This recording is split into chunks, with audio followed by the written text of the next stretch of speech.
Interview मध्ये सगळ्यात जास्त विचारला जाणारा एक बेसिक प्रश्न असतो, ज्याचं उत्तर काय काय मुलं देऊ शकतात, काय काय देऊ शकत नाही. आणि तुम्हाला पण माहिती आहे का, आपल्या ब्रांच मध्ये सगळ्यात फेमस मशीन म्हणून कोणाला ओळखलं जातं, त्याला आपण ट्रान्सफॉर्मर म्हणतो, हो का नाही?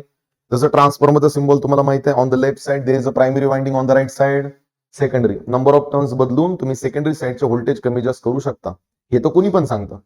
पण इंटरव्ह्यू मध्ये टेक्निकल राऊंड मध्ये क्वेश्चन विचारला जातो तुम्हाला, की बाबांनो, ट्रान्सफॉर्मरचा जो एक सिंबॉलिक रिप्रेझेंटेशन असतं, त्याच्यामध्ये या दोन पॅरलल लाईन काय शो करतात? दोन पॅरलल लाईन टाइमपास म्हणून शो करता का आपण? नाही. तसं तुम्हाला माहिती आहे की याचा सिम्बॉल एका प्रिन्सिपलला रिप्रेझेंट करतं, ज्याला म्युच्युअल इंडक्शन म्हणतात. कोणतं? इंटरव्ह्यू मध्ये जर विचारलं की what exactly that two parallel line shows in the symbolic representation of the transformer, तर बिंदास उत्तर द्यायचे की सर, याच्या मागचं कारण काय, की primary winding of the transformer and secondary winding of the transformer या दोघही एकमेकांपासून सेपरेटेड असतात by using a magnetic core, ज्याला आपण चौकनी धातू म्हणतो, which is made by laminated cast iron और कास्ट स्टील. म्हणजे दोन्ही वाइंडिंग एकमेकांना बिलकुल कनेक्टेड नसतात. चौकोनी धातूचा वापर करून दोघांना सेपरेट ठेवलं जातं. ते सेपरेशन जे असतं त्याला मॅग्नेटिक कोर म्हणतात. तो मॅग्नेटिक कोर शो करण्यासाठी सिंबल मध्ये किती पॅरलल लाईन शो करतात?